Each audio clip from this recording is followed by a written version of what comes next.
ওদের একটা তালিকা আছে, এদের স্বামী স্ত্রীদেরকে দুইজনকে ওই তালিকায় লিখে দেওয়া হবে। এ কথা আমি বলিনি, এ কথা মোহাম্মদ সাল্লাল্লাহু আলাইহি সাল্লাম বলেছেন। নিজে আপনি উঠলেন, স্ত্রীকে উঠালেন, 2 রাকাত সালাত আদায় করলেন, যারা পরহেজগার মানুষ তাদের একটা তালিকা আছে, আপনার দুইজনের নামটা ওখানে লিখে দেওয়া হবে। এই কথা মোহাম্মদ সাল্লাল্লাহু আলাইহি সাল্লাম বলেন।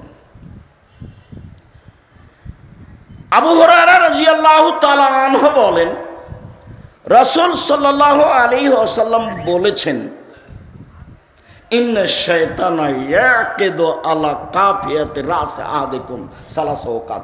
পৃথিবীর মানুষ শুনে রেখো, যখন তোমরা ঘুমাও না, তখন শয়তান তোমাদের মাথার পিছন দিকে 3টে গিরা লাগায়, চুল থাকার না থাকে, ওর এটা ক্ষমতা, এটা হওয়া না, 3টে গিরা লাগায়।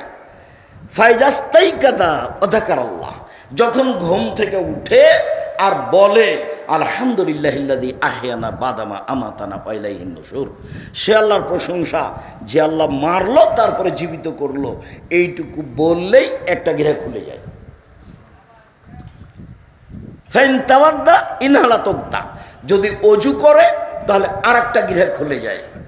ফাইন সাল্লা ইনহালাত উকদা, যদি সালাত আদায় করে তাহলে আরেকটা গিরা খুলে যায়।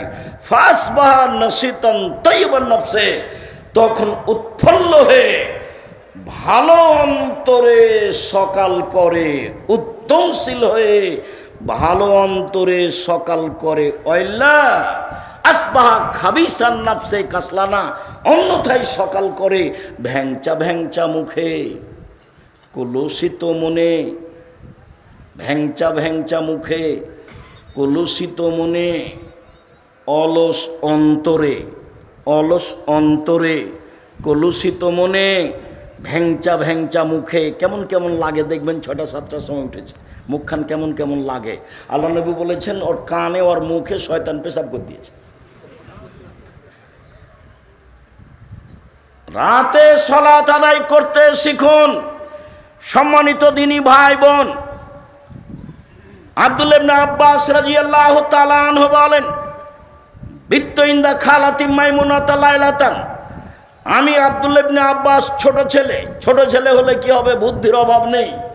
একদা আমি আমার খালার বিছানায় শুয়ে গেলাম, আমি আমার খালার সাথে মাইমুনার সাথে ছিলাম।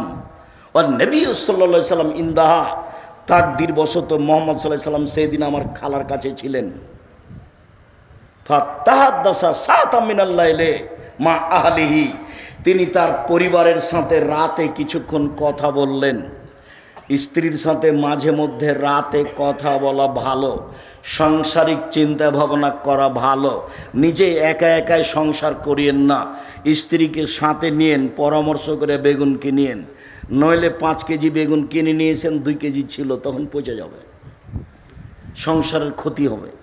আল্লাহ রাসূল বলেছেন, মধ্যম পন্থায় খরচ করার নিসফুল মাইশা, অর্ধেক জীবিকা নির্বাহ। বিবেচনা করে খরচ করা অর্ধেক জীবিকা নির্বাহ। স্ত্রীর সাথে ভালোবাসা বজায় রাখিয়েন। চাঁপাইনবাবগঞ্জের মানুষ হিসাবে যখন তখন অকথ্য ভাষায় গালি দিয়ে না, অত কাজ করে নিয়েন না। হাকিম ইবনে মুআবিয়াল কোসাইরি বলছেন, মাহাক্কু জাওজাতা আলাইনা, আল্লাহর নবী আমাদের স্ত্রীরা আমাদের উপরে কি হক রাখে, ওরা আমাদের কাছে কি পায়?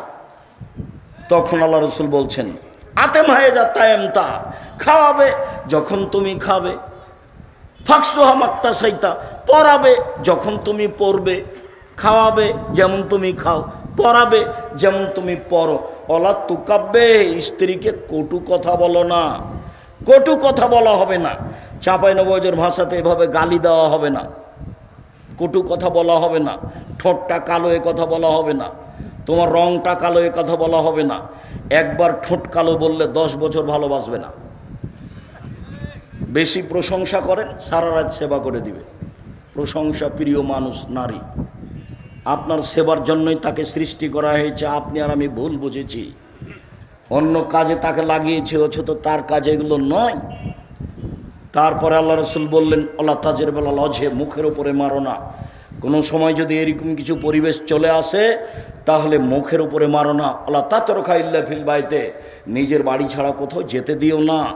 জরুরি প্রয়োজন ছাড়া বাড়ি ত্যাগ করতে পাবে না। খালার বাড়ি যেতে পাবে না, ফুফুর বাড়ি যেতে পাবে না, মায়ের বাড়ি যেতে পাবে না, বিবাহের বাড়ির প্রশ্নই আসে না। জরুরি প্রয়োজন ছাড়া আপনার বাড়ির বাইরেও যেতে পাবে না। আপনিও শান্তি পাবেন, আপনার স্ত্রীও শান্তি পাবে। তাকে সম্মান মূল্যায়ন করতে শিখুন, ভালো হবে।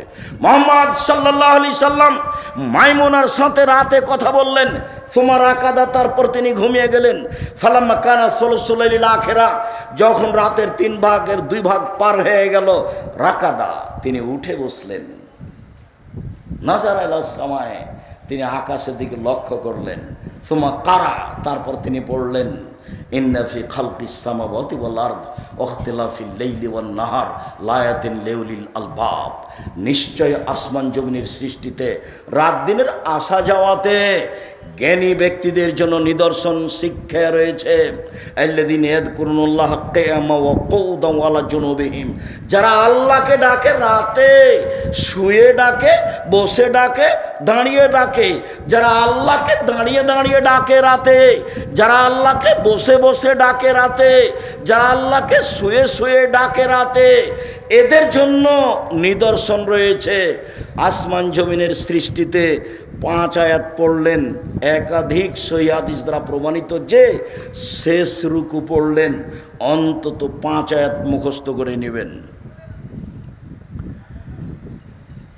উবাদা ইবনে সামিত রাদিয়াল্লাহু তাআলা আনহু বলেন, রাসূল সাল্লাল্লাহু আলাইহি ওয়াসাল্লাম বলেছেন, মান তারা মিনাল লাইলি, কেউ যদি শেষ রাতে উঠে, রাতের 3 ভাগের 2 ভাগ পার হওয়ার পরে কেউ যদি শেষ রাতে উঠে তারপরে বলে, লা ইলাহা ইল্লাল্লাহু ওয়াহদাহু লা শারীকা লাহু লাহুল মুলকু ওয়া লাহুল হামদু ওয়া হুয়া আলা কুল্লি শাইইন কাদির ওয়া সুবহানাল্লাহি ওয়া আলহামদুলিল্লাহি ওয়া লা ইলাহা ইল্লাল্লাহু আল্লাহু আকবার ওয়া লা হাওলা ওয়া লা কুওয়াতা ইল্লা বিল্লাহ রব্বিক ফিরলি, তাহলে এখন যা বলবে সেটা মেনে নেওয়া হবে। ইনশাআল্লাহ কবুলাত, এখন যদি সলাত আদায় করে তাহলে সলাত কবুল করা হবে। এখন যা বলবে সেটা মেনে নেওয়া হবে। এখন যদি সলাত আদায় করে তাহলে কবুল করা হবে। ইবনে আব্বাস রাদিয়াল্লাহু তাআলা আনহু বলেন, কানান নবী সাল্লাল্লাহু আলাইহি সাল্লাম কামেন মিনাল লাইলি ইয়াতাহাজ্জাদ, আল্লাহ রাসূল রাতে তাহাজ্জুদ পড়ার জন্য উঠলেন। উঠে তিনি বলছেন, আল্লাহুম্মা লাকাল হামদ আনতা কাইয়ুমুস সামাওয়াতি ওয়াল আরদ ওয়া মান ফিহিন্না, হে আল্লাহ, তোমার প্রশংসা, আসমান জমিন এবং এর মধ্যে যা কিছু আছে সব কিছুর প্রতিষ্ঠাতা তুমি। ওয়ালাকাল হামদ আনতা নূরুস সামাওয়াতি ওয়াল আরদ ওয়া মান ফিহিন্না, প্রশংসা তোমার, আকাশ জমিন এবং এর মধ্যে যা কিছু আছে সব কিছুর আলো তুমি। ওয়ালাকাল হামদ আনতা মালিকুস সামাওয়াতি ওয়াল আরদ ওয়া মান ফিহিন্না, তুমি আকাশ জমিন এবং এর মধ্যে যা কিছু আছে সব কিছুর মালিক তুমি, প্রশংসা তোমার। ওয়ালাকাল হামদ, প্রশংসা তোমার। ওয়াদাকাল হাক্ক, তোমার ওয়াদা সত্য।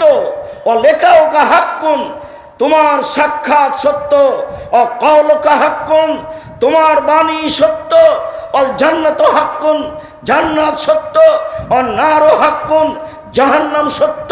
ও নাবিউনা হাক্কুন, নবীগণ সত্য। মুহাম্মাদুন হাক্কুন, মুহাম্মদ সত্য। ও সাতু হাক্কুন, কিয়ামত সত্য। আল্লাহুম্মা লাকা আসলামতু ওয়া বিকা আমানতু আলাইকা তাওয়াক্কালতু, হে আল্লাহ, আমি তোমাকে মেনে নিলাম। হে আল্লাহ, আমি তোমার প্রতি ঈমান আনলাম, আমি তোমার উপরে ভরসা করলাম। ওয়া ইলাইকা আনাবতু, আমি তোমার অভিমুখী হলাম। ওয়া ইলাইকা খাসামতু, আমার কথাবার্তা তোমার কাছে রইল। ওয়া ইলাইকা হাকামতু, আমার বিচারাদি সব কিছু তোমার কাছে সমর্পণ করলাম। আল্লাহুম্মা গফিরলি, হে আল্লাহ তুমি আমার ক্ষমা করো, আমাকে মা কাদ্দামত ওমা আখারত ওমা আসরারত ওমা আলামত ওমান্তা আলাম বিহি মিন্নি। আগেকার পাপ, পরেকার পাপ, প্রকাশ্য পাপ, অপ্রকাশ্য পাপ, আর তুমি যা জানো আমার পাপ সব ক্ষমা করে দাও। আনতাল মুকাদ্দেম ও আনতাল মুআখির, তুমি আগে থেকে আছো, চিরদিন থাকবে। লা ইলাহা ইল্লা আনতা ওয়া লা ইলাহা গায়রুকা, তুমি ছাড়া কোনো মাবুদ নেই, তুমি ছাড়া সত্য কোনো মাবুদ নেই। এ কথা রাসূল সাল্লাল্লাহু আলাইহি সাল্লাম আকাশের দিকে মুখ করে পড়তেন। এবার একটু সিরিয়াল করে নি। এক, সূরা আল ইমরানের শেষ রুকু বা শেষ রুকুর প্রথম 5 আয়াত। এই ছেলে, কথা বলছো কেন? মেয়ে মানুষ আপনি, এমনি তো স্বামীর বাড়িতে থাকেন, এই বাড়ি ওই বাড়ি যান, ঢং ঢং করে ঘুরে বেড়ান, এখন আপনি কথা বলছেন কেন? আমি তো আপনার জন্য এসেছি। কেউ যদি আপনার গায়ের উপর দিয়ে পা দিয়ে চলে যায়, আপনি মুখ খুলবেন না। সে যাবে যাক, আপনি মুখখান বন্ধ রাখেন, কিছুক্ষণ ধৈর্যের পরিচয় দেন। বেশি না পারলে অন্তত 2 রাকাত সালাত আদায় করতে শিখুন, বেশি না পারলেও। সালাতের অনেক দাম আছে, বেশি না পারলেও 2 রাকাত সালাত আদায় করতে শিখুন। রাতে যে কোনো সমস্যাকে সামনে রেখে 2 রাকাত সালাত আদায় করুন। ধৈর্যের পরিচয় দিয়ে সালাত আদায় করে পরিবেশ পরিস্থিতিকে কন্ট্রোল করার চেষ্টা করুন। 2, লা ইলাহা ইল্লাল্লাহু ওয়াহদাহু লা শারীকা লাহু লাহুল মুলকু ওয়া লাহুল হামদু ওয়া হুয়া আলা কুল্লি শাইইন কাদির ওয়া সুবহানাল্লাহি ওয়া আলহামদুলিল্লাহি ওয়া লা ইলাহা ইল্লাল্লাহু আল্লাহু আকবার ওয়া লা হাওলা ওয়া লা কুওয়াতা ইল্লা বিল্লাহ রব্বিগফিরলি রব্বিগফিরলি। এটা হলো 2। 3, এই লম্বা যে দোয়াটা পড়লাম, আল্লাহুম্মা লাকাল হামদু আনতা কাইয়ুমুস সামাওয়াতি ওয়াল আরদ ওয়া মান ফিহিন্না, শেষ পর্যন্ত। সম্মানিত দ্বীনী ভাই বোন, আবু হুরায়রা রাদিয়াল্লাহু তাআলা আনহু বলেন, রাসূল সাল্লাল্লাহু আলাইহি সাল্লাম বলেছেন, ইয়ানজালু রাব্বুনা তাআলা ইলা সামাই দুনিয়া হিনা ইয়াবকা সুলসুলাইল আখিরা, যখন রাতের 3 ভাগের 2 ভাগ পার হয়ে যায়, 1টার পরে 2টার পরে 10টায় ঘুমিয়ে যাবেন, 3টায় উঠবেন। এই ছেলে, নোংরা চরিত্র ত্যাগ করো, দোকানে আড্ডা পিটা বন্ধ করো। এই মাঠে বহুদিন বলেছি 4টা জিনিস জরুরি। 1, 5 ওয়াক্ত সালাত, 2, হালাল রুজি, 3, কোরআন তেলাওয়াত, 4, 2 জন যেখানে বসে আছে সেখানে বসবা না। আড্ডা পিটা চিরদিনের জন্য হারাম। উকবা ইবনে আমির বলছেন, আমি জিজ্ঞাসা করলাম আল্লাহর নবীকে, আল্লাহর নবী মান নাজাত, বাঁচার পথ কি? জাহান্নাম থেকে বাঁচবো কি করে এটা একটু বলেন তো। তখন আল্লাহ রাসূল বলেন, 1, আলজাম লিসানাক, মুখখান বন্ধ রেখো, মুখ ব্যবহার করবেন না। ভালো কথা ছাড়া মুখ ব্যবহার করবেন না, চুপ থাকতে শিখুন। আর দোকানে বসে আড্ডা পিটলে চুপ থাকা যাবে? ল্যাংটা মেয়ে নাচছে, মাথায় টুপি দিয়ে আছেন, শরম হয় না? একটু লজ্জা হয় না? একটু হায়া হয় না? একটু খারাপ লাগে না? লাগা উচিত। কেন লাগে না? 2, ওয়ালিয়াসা বাইতুক, তোমার বাড়ি তুমি প্রশস্ত করো, জরুরি প্রয়োজন ছাড়া বাড়ির বাইরে যাবা না। 3, আবকালা খাতিয়াতে, পাপের জন্য কাঁদুন। ওইখানে একটা কথা ছেড়ে এসেছি, পাপের জন্য কাঁদুন, কথাটা বলতেই সেই কথাটা মনে পড়লো।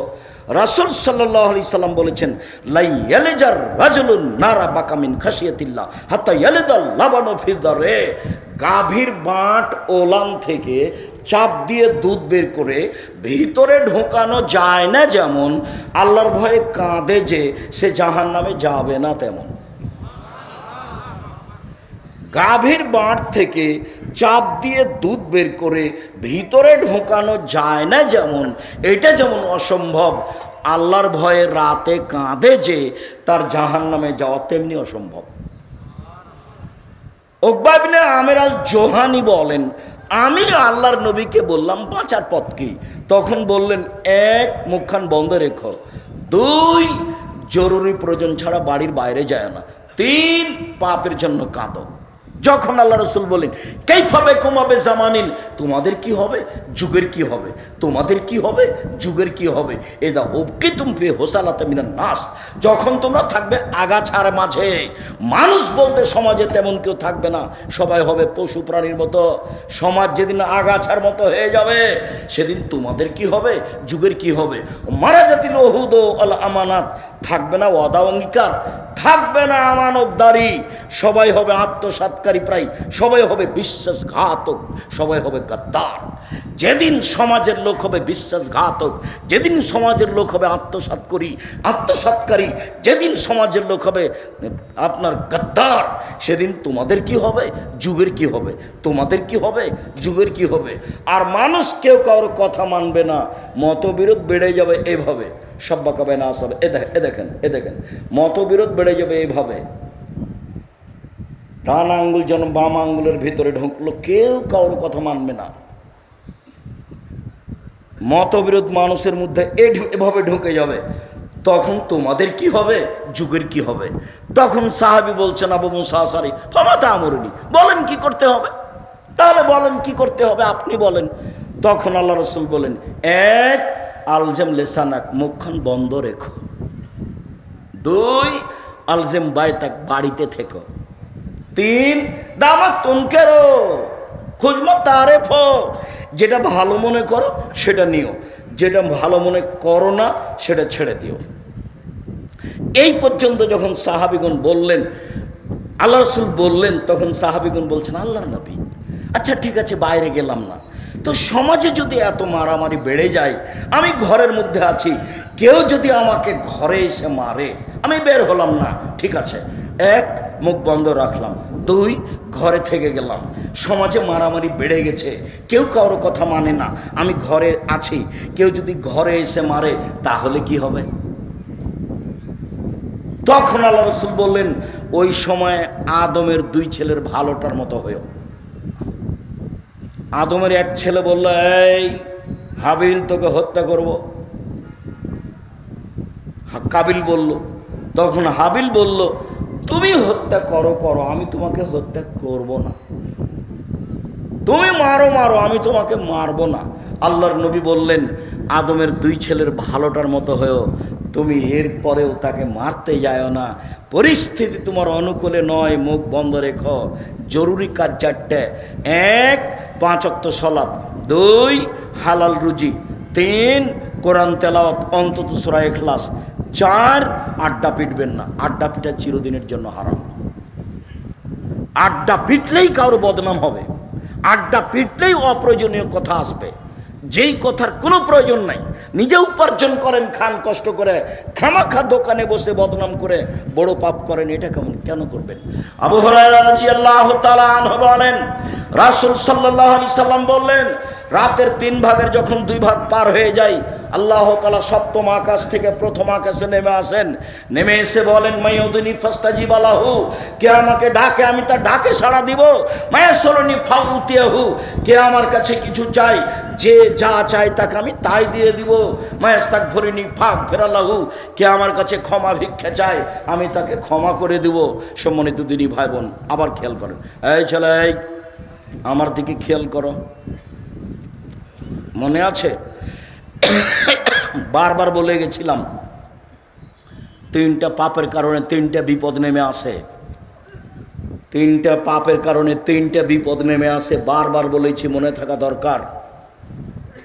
1 ভূমিকম্প হবে, 2 আকার আকৃতি পরিবর্তন হবে, সন্ধ্যায় থাকবে মানুষ, সকালে হবে বানর, সোর হয়ে যাবে, শুকর হয়ে যাবে, বানর হয়ে যাবে। আমি এই কথা বলিনি, এই কথা মুহাম্মদ সাল্লাল্লাহু আলাইহি সাল্লাম বলেছেন। 3 সমস্যা নেমে আসবে, মসজিদে মারামারি, মাদ্রাসায় মারামারি, রাস্তাঘাটে মারামারি, সব কিছু অন্যায় অবিচার, যে জিনিস 10 টাকা কেজি সেই জিনিস 50 টাকা কেজি, সব সমস্যা নেমে আসবে 3টা পাপের কারণে। 1 এদা সারিবুল খমরা, যখন মানুষ নেশাদার দ্রব্য পান করবে, বিড়ি, তামাক, জর্দা, সিগারেট, গুল, নেশাদার দ্রব্য, ঠান্ডা, পেপসি, আশি, কোকাকোলা সব হারাম। তো আজকে নতুন কথা নয়, 30 বছর থেকে বলে আসছে।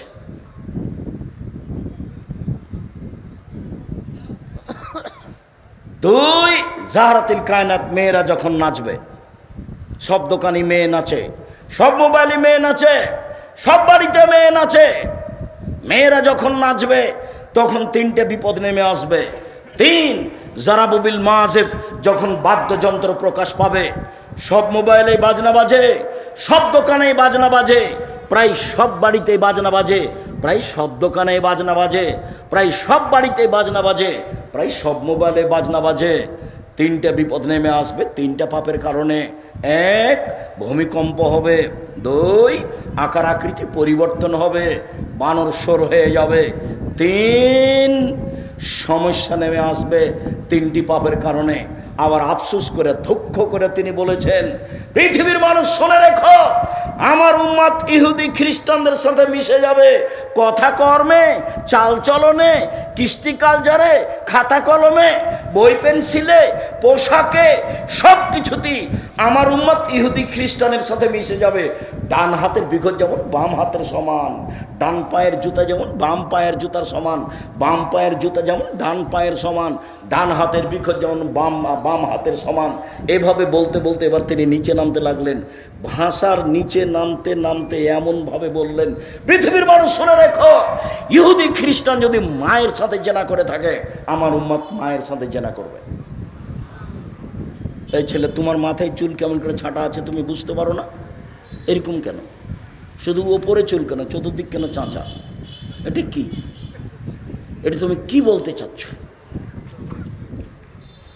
আমি লন্ডনে সাউথ হলে একটা মসজিদে জুমার খুতবা থেকে নিচে নামছি, তা একটা লোক তার ছেলেকে দড়িয়ে নিয়ে এসে বলছে, একটু দোয়া করে দেন, আমার ছেলের জন্য একটু দোয়া করে দেন। তা আমি মাথায় হাত দিয়ে দোয়া করতে যাচ্ছি, দেখি চুল এভাবে ছাঁটা আছে। তারা বলছে, ভাই জানি এরকম কেন? আর ওই সময়তে ছবিও ছিল যে কীভাবে চুল ছাঁটতে হবে। তখন আমি বলছি, দুঃখিত, লন্ডন পয়সা উপার্জন করতে এসেছি, আদর্শ বিক্রি করতে আসেনি। লন্ডন পয়সা উপার্জন করতে এসেছি, আদর্শ বিক্রি করতে আসেনি। মুসলমানের একটা আদর্শ আছে, কারোর সাথে ওই আদর্শ মিলবে না। হিন্দুর মেয়ে কপালে টিপ দেয়, মুসলিম দেয় না। হিন্দু মহিলা হাতে শাখা সাদা ব্যবহার করে, মুসলিম মহিলা করে না।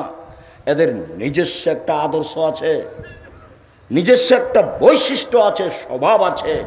সব নবীর স্বভাব ছিল 10টি, সব নবীর বৈশিষ্ট্য ছিল 10টি, সব নবীর স্বভাব ছিল 10টি, সব নবীর বৈশিষ্ট্য ছিল 10টি। 1, এউফাউল্লোহা, বাড়ি দাড়ি বড় করতে হবে, কেটে ফেলা যায় না, চেঁচে ফেলা যায় না। চেঁচে ফেললে নারী সাদৃশ্য হয়, তখন আল্লাহর অভিশাপ হয়। চেঁচে ফেললে স্ত্রী শক্তি ক্ষমতা কমে যায়, চোখের পাওয়ার কমে যায়। দাড়ি চেঁচে ফেললে আল্লাহর পক্ষ থেকে অভিশাপ হয়। 2, কাসু সারেব, মোচ কেটে ফেলতে হবে, মোচ চেঁচে ফেলতে হবে না। 3, কাসুল আজফারে, নখ কেটে ফেলতে হবে। এই মেয়ে, এই তোমার নখ বড় কেন? তোমার মা নাই নাকি? তুমি কি মনে করছো তোমার মা এটা নয় সৎ মা? তোমার নখ বড় কেন? কেন? হাদিস তো তোমার মুখস্থ আছে। তোমার নখ বড় হলো কিভাবে? এটা হয় কিভাবে?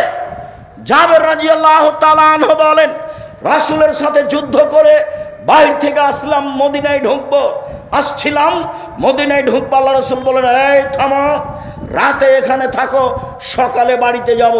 আমি জাবের বললাম, আল্লাহর নবী, আমি নতুন বিবাহ করেছি, আমাকে বাড়ি যেতে অনুমতি দেন।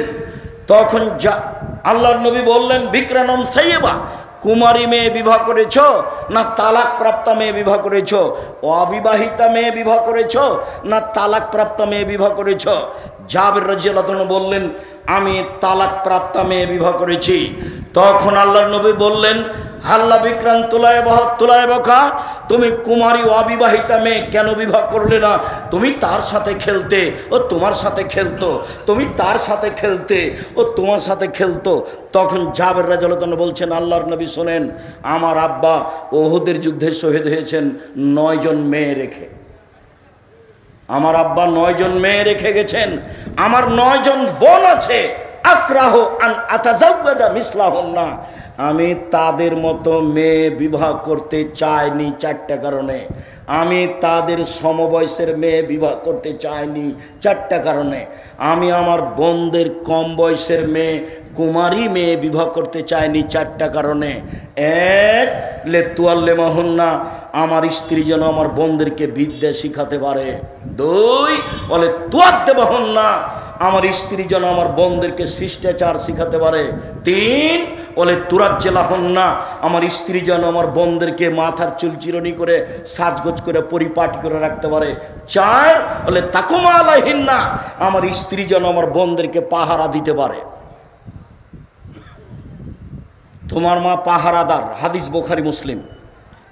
তোমার মা শিষ্টাচার শিখাবে। তোমার মা নিজে একটা আয়না কিনে নিয়ে এসেছে, আয়নাটা হলো কাতল মাছ। তোমার মা কি শিষ্টাচার শিখাতে পারে? তোমার মা একটা তরকারির বাটি কিনেছে, সেটা হলো রুই মাছ, কি শিখাতে পারে তোমার মা? তোমার মা একটা প্লেট কিনেছে, সেটা হলো চিংড়ি মাছ। তোমার মা কি আদর্শ তোমাকে শিখাতে পারে? তোমার বাপ একটা পট কিনে নিয়ে এসে, সেটা হলো ঘোড়া। আয়েশা রাদিয়াল্লাহু তাআলা আনহা বলেন, আল্লাহর নবী বাড়িতে ঢুকে প্রাণী হিসেবে যা কিছু থাকতো সবকে ভেঙে চৌচির করে দিতেন। আর যদি সেটা কাপড় হতো তাহলে ঢুকে ধরে আগে ছিঁড়ে টুকরা টুকরা করতেন। আয়েশা রাদিয়াল্লাহু তাআলার বিবরণ। উপদেশ বই একটা আলোচনা আছে ছবি ও মূর্তি। 45 মিনিটে যখন দেশ ছেড়ে দিতে হলো, তখন প্রথম বক্তব্য ছিল জুলুম, অত্যাচার। দ্বিতীয় বক্তব্য ছিল ছবি মূর্তি। তৃতীয় বক্তব্য ছিল আত্মসাৎ, বিশ্বাসঘাতকতা। নেটে দেওয়া আছে, আপনি দেখুন। আমি প্রাণপণে চেষ্টা করেছি আপনাকে বোঝানোর জুলুম কি জিনিস। আমি প্রাণপণে চেষ্টা করেছি আপনাকে বোঝানোর আত্মসাৎ কি জিনিস। প্রাণপণে আমি আপনাকে বোঝানোর চেষ্টা করেছি ছবি মূর্তি কি জিনিস। আপনার বাড়িতে পট আছে, আপনার আদর্শ কি? আপনার স্ত্রী কি আদর্শ বুঝে? কে বলেছে আদর্শ বুঝে? বাপে বিবাহ দিয়েছে, স্বামীর কাছে গেছে, সেজন্য মা বাচ্চা হয়েছে, তাই ও মা। ও তো আসলে মা নয়। ও মায়ের দায়িত্ব পালন করা বুঝে না, আদর্শ ও বুঝে না, ওর বাবা বুঝে না, ওর মা বুঝে না, এমনিতেই সংসার চলছে। নাহলে সারা গ্রামের মানুষ থুবড়াতে একটা যুবতী মেয়ের মুখে ক্ষীর তুলে দেয়। এটা কি আদর্শ? এটা কি শিষ্টাচার? সারা গ্রামের মহিলা এভাবে গীত গায় বরকে সামনে রেখে, এটা কি আদর্শ? আমি তো বহুদিন বলেছি, চাঁপাইনবাবগঞ্জ জেলার বিবাহের শুরু থেকে নিয়ে শেষ পর্যন্ত একটা কাজও জায়েজ নয়। কেউ একটু সাহস করে উল্টে ধরে না কেন আমার কাছে? বউ দেখা থেকে নিয়ে, বউ বায়না করা থেকে নিয়ে, আপনার বিবাহ মাঝা খরচ থেকে নিয়ে, আবার থুবড়া থেকে নিয়ে, ডুলি বিবি থেকে নিয়ে। আমি বলেছি ডুলি বিবি শব্দ এমনভাবে ভুলে যেতে হবে, 20 বছর পরে কেউ যদি বলে ডুলি বিবি, আর একজন বলবে ডুলি বিবি কি জিনিস গো? তখন আর একজন বলবে তাহলে এটা ডিকশনারিতে দেখতে হবে এটা কি জিনিস, এমনভাবে ভুলে যেতে হবে। যেমন মারিয়াম বলেছিলেন, কুনতু নাসিয়াম মানসিয়া, আমার পেটের সন্তান আমি জাতিকে কি দিয়ে বুঝাবো?